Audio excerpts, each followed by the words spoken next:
Langsung saja ini. Assalamualaikum warahmatullahi wabarakatuh. Salam sejahtera untuk kita semua. Om Swastiastu, Salam Namo Buddhaya, salam kebajikan. Nah, pertama adik-adik mahasiswa, bapak-bapak dan ibu-ibu, judulnya sudah disampaikan oleh moderator tadi. Saya akan mulai langsung. Di next slide adalah era sekarang ini adalah era yang sangat challenging sekali. Kenapa? Disrupsi terjadi di mana-mana. Pertama, kalau kita lihat disrupsi di energi sektor, banyak sekali Bapak Ibu perhatikan atau adik-adik mahasiswa perhatikan, yang banyak sekali perubahan-perubahan yang begitu mendadak. Iklim tadi sudah disampaikan oleh Pak Agung, kalau tidak kita melakukan sesuatu yang revolusioner, bumi ini akan sebagian besar pulau-pulau akan hilang gitu ya. Efeknya luar biasa. Di sisi lain juga harga-harga energi melonjak tak jelas dengan geopolitik yang ada. Di next slide Bapak Ibu, saya akan cerita disrupsi dulu. Bagaimana adanya perang Ukraina Rusia juga mendisrupsi dunia energi kita.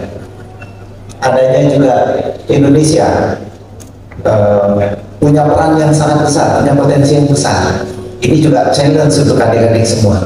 Pertanyaannya kembali lagi, bagaimana kita menyiapkan SDM yang cocok ke depan. Ini baru tantangan dari sisi disrupsi energi. Bagaimana disrupsi di dunia pendidikan. Di dunia pendidikan tinggi terutama yang saya ingin bahas hari ini adalah banyak juga disrupsi. Dan next slide, disrupsi pendidikan tinggi, kita lihat dari berita-berita atau dari saran-saran arahan dari pimpinan, kelihatan bahwa link and match antara universitas atau pendidikan tinggi dengan industri mulai dipertanyakan. Cocok nggak prodi-prodi yang ada sekarang dengan perkembangan zaman yang begitu cepatnya berubah? Ini tantangan-tantangan tersendiri. Berbagai arahan. Kemudian Google, perusahaan yang begitu besar di dunia, juga mempertanyakan apakah ijazah masih perlu di masa depan. Apakah pendidikan itu harus 4 tahun, 3 tahun? Mungkin nggak setahun langsung kerja, nanti kalau dia butuh lagi ilmu baru, sekolah lagi sebentar, kerja lagi dan sebagainya. Ini tantangan-tantangan atau disrupsi yang kita alami saat ini di dunia pendidikan tinggi. Sehingga kita perlu merumuskan bersama-sama bagaimana caranya mempersiapkan SDM yang siap menghadapi segala perubahan yang begitu cepat, gitu ya. Ini bapak-bapak, adik-adik, terutama adik-adik mahasiswa harus memperhatikan bahwa dunia Anda, dunia kita sekarang ini bergerak begitu cepatnya, begitu sangat cepat sekali. Selanjutnya, nah, dari diskusi-diskusi dan berbagai pendapat ahli-ahli di dunia, pendidikan ke depan ini bagaimana kita harus mempersiapkan. Beberapa hal yang bisa saya rangkum di sini, bapak-bapak, adik-adik terutama ya. Ke depan, pendidikan di perguruan tinggi itu tidak lagi belajar sendirian, tapi harus di dalam satu tempat yang berkolaborasi. Ini yang akan mempersiapkan Anda menjadi insan-insan yang unggul ke depan. Pendidikan juga ke depan kurikulum harus kita susun bersama-sama. Kalau menurut pendapat para ahli dan diskusi-diskusi, harus student center. Jadi kebutuhan anak ini seperti apa? Lebih customize. Kalau sekarang kita kan masih prodi ini harus begini, prodi ini harus begini. Nah, terobosan misalnya dari Bapak Menteri kita, Menteri Dikbud, kan ada Merdeka Belajar. Ini salah satu terobosan, memberikan kesempatan adik-adik customize, ya, customize pendidikannya. Kemudian juga kita harus melingkan dunia online dengan real. Karena kalau online semua, bahasa tubuh kita nggak dapat, interaksi kita nggak dapat. Jadi harus combine ini ke depan, itu ya. Banyak sekali yang kita bisa kerjakan ke depan. Dunia pendidikan tinggi itu harus kembali menjadi tempat kolaborasi anak-anak kita, customize. Jadi kalau anak-anak buku belajar sendirian, pintar sendiri, sudah nggak bisa lagi akan menjadi unggul di depan. Harus di dalam satu tim, harus terbiasa bekerja sama, terbiasa dalam tim working atau tim playing. Next, itu yang ke depan. Next. Nah, kalau kita kaitkan dengan transisi energi yang di Indonesia sekarang, apa yang adik-adik mahasiswa atau generasi muda kita harus persiapkan?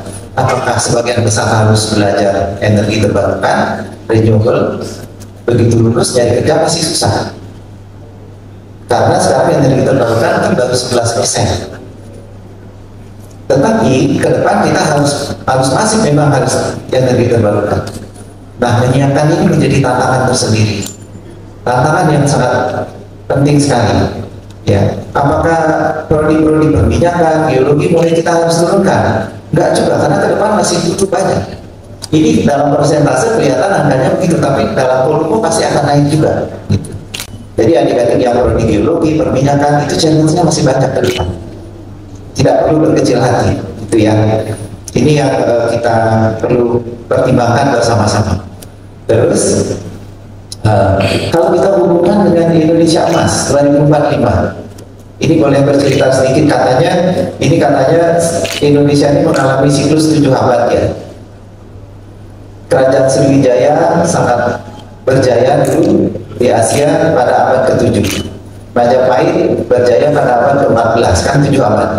Kalau 14 ditambah 7 jadi 21. Abad 21 ini Indonesia harusnya berjaya lagi. Nah, ini eranya adik-adik, jadi era tahun 2045 ke atas nanti Indonesia Emas. Kalau kita hubungkan dengan Indonesia Emas dari 4 pilar, jelas sekali nomor satunya sumber daya manusia. Jadi pas sekali yang digalang oleh Pak Agung dan teman-teman dalam G20 ini, sumber daya manusia itu perannya luar biasa besarnya.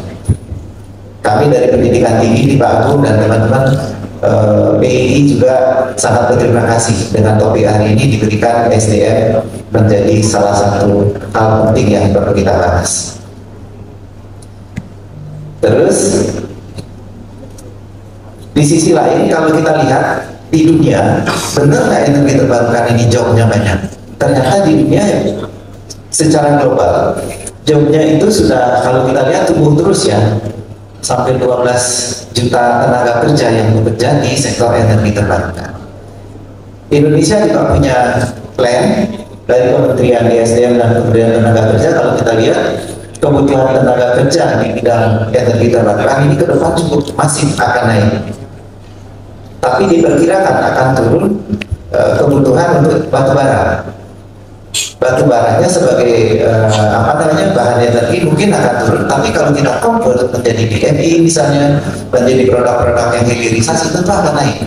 Itu akan naik. Ini tantangan untuk kita seluruh Indonesia, untuk seluruh perguruan tinggi. Di next slide saya juga ingin menampilkan tantangannya apa, challenge-nya apa sekarang. Tadi sudah saya sampaikan, satu, kita masuki dunia buka, semua serba volatile, uncertainty, complexity, dan ambiguity. Yang kedua, kami dari perguruan tinggi, ini ada Bapak Rektor Universitas, Presiden University juga merasakan regulasi di dunia pendidikan tinggi kita ini masih kaku sekali. Betul ya Pak ya? Masih sangat kaku untuk flexibility, mengubah nama jurusan, nama prodi misalnya, buat prodi baru dan sebagainya, ini masih sangat rigid. Jadi kita butuh, ini challenge, kita butuh regulasi yang lebih fleksibel dan cepat, ya, adaptif.